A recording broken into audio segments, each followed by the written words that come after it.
అలాగే ఈ యొక్క భ్రమరాంబిక అమ్మవారు అక్కడ వెలిసింది కదా, ఆమె రెండవ ద్వాదశ జ్యోతిర్లింగము, 6వ శక్తిపీఠం అది. దానికి ఉన్నటువంటి గొప్పతనం ఏంటంటే అక్కడ శ్రీశైల శిఖర దర్శన మాత్రేనా పునర్జన్మ న విద్యతే అని చెప్పబడింది శాస్త్రం. అంటే శ్రీశైల శిఖరాన్ని ఎవరైతే చూస్తారో, ఒక్కసారి చూస్తారో వాళ్ళకి పునర్జన్మ ఉండదు, అంటే మళ్ళీ జన్మ ఉండదు. మనం వెళ్ళి ట్రై చేసుకోవచ్చు, మనకు కనబడదు ఆ శిఖరం. ఎవరికైతే ఆ యోగ్యత ప్రాప్తము ఉంటుందో వాళ్ళకి మాత్రమే కనబడుతుంది శిఖరం. శిఖరం అంటే ఈ యొక్క గోపురం, గాలి గోపురం పైన ఉంటుంది కదా శిఖరం, పైన టాప్, దానిపైన అనమాట. అది ఎవరికి కనిపించదు అంటే ఆ హైట్ చూస్తే మనకి పునర్జన్మ నా విద్యతే శాస్త్రం. కాబట్టి నేను చెప్తాను, లాల్ బహదూర్ శాస్త్రి గారు ఫ్లైట్ లో వచ్చారు, ఫ్లైట్ పేలిపోయింది, శిఖరాన్ని చూశాడు, మోక్షం వచ్చేసింది. లాల్ బహదూర్ శాస్త్రి గారు, జవహర్ లాల్ నెహ్రూ గారు కూడా వచ్చారని అంటారు ఇవన్నీ. ఆయన కూడా మాయమైపోయింది ఫ్లైట్. కాబట్టి నల్లమల్ల అడవులు. కాబట్టి ఈ ఇద్దరిని ఎందుకు చెప్తారు? ఇప్పుడు ఊరికినే మరి లాల్ బహదూర్ శాస్త్రిని, జవహర్ లాల్ నెహ్రూని ఎందుకు చెప్తారు? బోల్డ్ మంది చచ్చిపోయారు కదా అడవుల్లో, వాళ్ళకి దర్శనం అయిందంట. నెక్స్ట్ రెండవది, ఇక ఈ శ్రీశైలం గురించి పార్వతీదేవి ఏం చేస్తుందంటే కైలాసంలో ఉంటూ ఈ సేమ్ వాతావరణం. ఇప్పుడు అందరూ మీరంతా కూడా మ్యారేజెస్ అయిన తర్వాత హనీమూన్కి వెళదాం, మ్యారేజెస్ అయిపోయిన తర్వాత ఇద్దరు పిల్లలు పుట్టిన తర్వాత ట్రిప్స్కి వెళదాం, అంతేగాని పేద ప్రజలకు సేవ చేద్దాం, మనం అనాథ పిల్లలకి సేవ చేద్దాం, ముసలి వాళ్ళకి వార్ధక్యం సేవ చేద్దాం, మన సొంత అత్తగారులకి మన సొంత తల్లిదండ్రులకి సేవ చేద్దామని ఏ కప్పులు ఇప్పుడు అడగరు.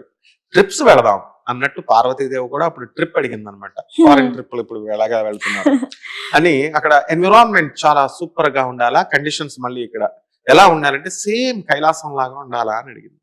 అడిగితే పాపం పెళ్ళాం అడిగితే ఏం చేస్తాడు, అప్పులు చేసి ఫారిన్ ట్రిప్స్ ఎలా తీసుకెళ్తాడో అలాగా ఇక్కడ ఒక క్రియేట్ చేశాడు, నల్లమల్ల అడవుల్ని క్రియేట్ చేసి పరమేశ్వరుడు అక్కడికి తీసుకొస్తాడు. ఆహ్లాదకరమైనటువంటి చక్కటి ఈ యొక్క వాతావరణం. ఇక్కడ ఇందాక నేను చెప్పినటువంటి కథలో ఆ చంద్రగుప్తుడిని కూతుర్ని కామించాడు కాబట్టి వాణ్ణి ఏం చేశాడు, పాతాళ గంగ అని ఉంటుంది మనకి, పచ్చబండ చేసి అందులో పడేశాడు పాతాళ గంగలో. అందుకనే ఆ నీళ్లు పచ్చగా ఉంటాయి ఇప్పటికీ కూడా, అందుకే పచ్చగా ఉంటాయి. ఇదే స్టోరీ లింక్. కామాంధుడైనటువంటి తండ్రిని, వాడిని, చంద్రగుప్తుడిని తీసుకువెళ్ళి అందులో పడేశాడు. పడేస్తే పచ్చబండ అయిందనమాట. ఈ విధంగా మనకి ఇవన్నీ లెజెండ్స్, మైథాలజికల్ స్టోరీస్ కాదు, ఇవంతా ఇతిహాసాలు, చరిత్ర చెప్పేటటువంటివి. కాబట్టి వీళ్ళేదో రీసెర్చ్ చేసేసినట్టు, వీళ్ళేదో ఎంఎస్సి జియాలజీ చదివేసినట్టు, ఆర్కియలాజికల్ డిపార్ట్మెంట్లు చేసేసినట్టు ఈ నాస్తికులంతా అవేంటి ఎప్పుడో పురాణాలు, కుక్కటి పురాణాలు అంటారు. ఇవేమి కుక్కటి పురాణాలు కాదు. నీకు ఇంకొక ఆశ్చర్యకరమైన విషయం చెప్తాను. కామాఖ్యాదేవి మనకి అంబుభూష అని ఒక ఉత్సవం జరుగుతుంది ఆషాఢ మాసం. అక్కడ ఆడవాళ్ళు ఏ విధంగా అయితే మెన్సెస్ అవుతారో 3 రోజులు, ఆ విధంగా ఆ 7వ తేదీ నుంచి ఆషాఢ మాసంలో 7 నుంచి 10వ తేదీ వరకు ఆ గుడి మూసేస్తారు ఆ 3 రోజులు. అక్కడ రక్తము ఎర్రగా నదంతా అయిపోతుంది. ఆ నది బ్రహ్మపుత్ర నది. ఆషాఢ మాసంలో సేమ్ అదే డేట్స్ లలోనే మొత్తం రెడ్ గా అయిపోతుంది, రెడ్ గా అయిపోతుంది. అయితే సైంటిస్టులు వెళ్ళారు, టీములు. సైంటిస్టులు అంటే ఎవరో కాదు, ప్రొఫెసర్లు. నేను యూనివర్సిటీ ప్రొఫెసర్ని కాబట్టి ఐఐటి మెడ్రాస్ లో చదివిన వాడిని. ఆర్కియలాజికల్ డిపార్ట్మెంట్ ఇప్పుడు బెజవాడ కనకదుర్గమ్మ దేవస్థానంలో ఆ తాళపత్ర గ్రంథాలు ఇవి అవి అని మా గురువు గారు దత్తాత్రేయ శర్మ గారు ఆ ఈవోలు మేము చూసినప్పుడు అవన్నీ నేను ఉండేవాడిని చిన్నప్పటి నుంచి కూడా, కాబట్టి అవన్నీ తెలుసు. ఈ బ్రహ్మపుత్ర నదికి ఈ సైంటిస్టులు వెళ్ళి అక్కడ ఎందుకు అవుతుంది అని రీసెర్చ్ చేశారు. అక్కడ ఎర్ర సాయిల్ ఉంది, రెడ్ సాయిల్. అస్సాం అంతా కూడా గౌహతి ఉన్న ప్లేస్. ఆ రెడ్ సాయిల్ లో ఐరన్ ఉంటుంది, ఫెర్రస్. ఆ ఐరన్ ఎప్పుడు కూడా తుప్పు పెడితే ఏ కలర్ వస్తుంది? బూడిద, రెడిష్ బ్రౌన్ కలర్ వస్తుంది. మేమంతా సైన్స్ చదివాం కాబట్టి కూడా ఐడియా ఉంటుంది. ఆ రెడిష్ బ్రౌన్ గా, అందుకని ఆ ఐరన్ డిపాజిట్స్ అక్కడ ఉన్నాయి కాబట్టి అక్కడ వస్తుందా అని పరిశోధన చేశారు. వస్తుంది అన్నప్పుడు ఆ 3 రోజులే ఎందుకు వస్తుంది? సంవత్సరం అంతా రావాలిగా.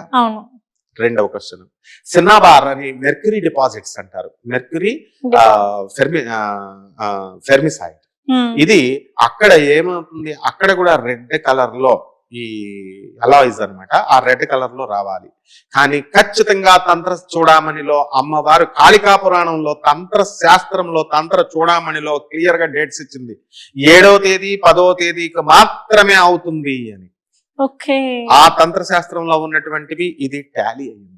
కాబట్టి అమ్మవారికి గుడి ఎందుకు మూసేస్తారంటే రెస్ట్ తీసుకోవడానికి కోసం. ఆ అమ్మవారు మెన్సెస్ టైంలో ఆడవాళ్ళని డిస్టర్బ్ చేయకూడదు. ఆ మాత్రం ఇంగిత జ్ఞానం కూడా ఇప్పుడున్నటువంటి భర్తలకి ఈ పిల్లలకి లేదు. పిల్లలంటే చిన్న పిల్లలు అనుకో, భర్తలకు ఉండాలి కదా. అప్పుడు మూడీగా డిప్రెషన్ లో ఉంటారు, వాళ్ళ మానాన్ని వాళ్ళు పడుతున్నారని వదలకుండా వీళ్ళు అప్పుడే డిస్కషన్స్ పెట్టి ఫైటింగ్ చేసుకుంటారు.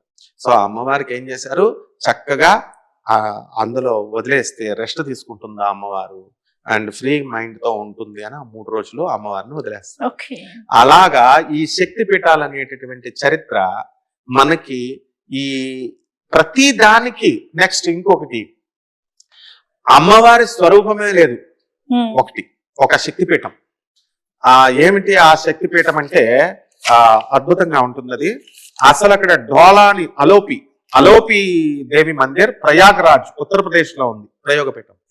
అక్కడ అసలు అమ్మవారి గుడి ఉంటుంది, అక్కడ దేవుడు ఉంటాడు, విగ్రహం ఉండదు. సతీదేవి డిసపియర్డ్, అన్ని పార్ట్స్ కట్ చేసేస్తే విగ్రహం అక్కడ లేదు. మరి ఎలా ఢోలీని పల్లకీని మనం ఊరేగిస్తాం. ఎలాగా అంటే అలా అమ్మా భవానీ, ఇప్పుడు నువ్వు భవానీ అమ్మవారి లాగా ఉన్నావు, నువ్వు వెళ్ళి కూర్చోడమే అక్కడ. అక్కడ అమ్మవారు కూడా ఉండరు, 2 చోట్ల స్టాచ్యూస్ ఉండవు. సో ఈ అలోపి శక్తి పీఠం ఒకటి.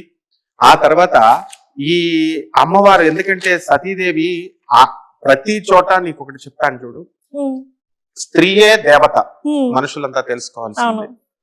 భార్య, చెల్లి, తల్లి, ఎవరైనా సరే స్త్రీ స్వరూపంలో ఉన్నదే అమ్మవారు. అందువలన అమ్మవారు డిజైపర్ అయిపోయింది. ఎలాగా అంటే ప్రతి ఇంట్లోనూ అమ్మవారు ఉంది, అక్కడ శక్తిపీఠాలకు వెళ్లాల్సినటువంటి అవసరం లేదు. వీళ్ళని గౌరవంగా చూసుకుంటే ఆది పరాశక్తి యొక్క అనుగ్రహం వస్తుంది. వీళ్ళని కనుక రెచ్చగొడితే వీళ్ళల్లో ఉన్నటువంటి అమ్మవారు మహాకాళిక లేస్తుంది, చండి లేస్తుంది, వీళ్ళందరినీ కూడా కాట తీస్తుంది. కాబట్టి ఈ యొక్క holiest of all the places Alopi ఏమన్నాడంటే, ప్రయాగ్రాజ్ లో మళ్ళీ ఇంకోటి కూడా ఫింగర్స్ పడినటువంటిది లలితా పరమేశ్వరిది వేరే చోట ఉంది ప్రయాగ్రాజ్ లో అనేటటువంటిది కూడా మనకి ఉన్నదనమాట.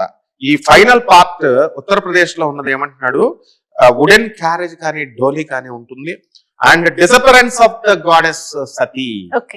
అందువల్ల ఇవన్నీ కూడా తంత్ర శాస్త్రాల నుంచి తీసుకున్నటువంటివి అవన్నీ. So Chanakya, Nalanda universities, Banaras Hindu universities లో తంత్ర గ్రంథాలన్నీ కూడా ఉన్నాయి మనకి చక్కగా. ఎక్కడైతే యూనివర్సిటీ లైబ్రరీస్ లో తంత్ర స్క్రిప్ట్స్, వీళ్ళు ఏం చేస్తారంటే ఆ తంత్ర స్క్రిప్ట్స్ ని బట్టి అవి ఇంగ్లీష్ లో ఉంటాయి, సాంస్క్రిట్ లో ఉంటాయి, డిఫరెంట్ లాంగ్వేజెస్ లో ఇవన్నీ కూడా ఉంటాయి. సో మనము ఏ భాషలో ఉంటేనేమి మనం నేర్చుకోవాల్సింది చక్కగా ఈ యొక్క ఆదిపరాశక్తి యొక్క మహిమని, తత్వాన్ని తెలుసుకొని మనం పూజ చేస్తున్నప్పుడు ఖచ్చితంగా ఆ అమ్మ మన కన్న తల్లి తిండి పెడుతుంది, భార్య తర్వాత తదనంతరం తిండి పెడుతుంది చనిపోయేంత వరకు. So wife is no other than mother, భార్యే తల్లి. ఆ పరిజ్ఞానం తెలుసుకున్నప్పుడు ప్రపంచం అంతా కూడా ఆదిపరాశక్తి యొక్క విశ్వస్వరూపంగా, విశ్వరూప దర్శనంగా మనకు కనబడుతుంది.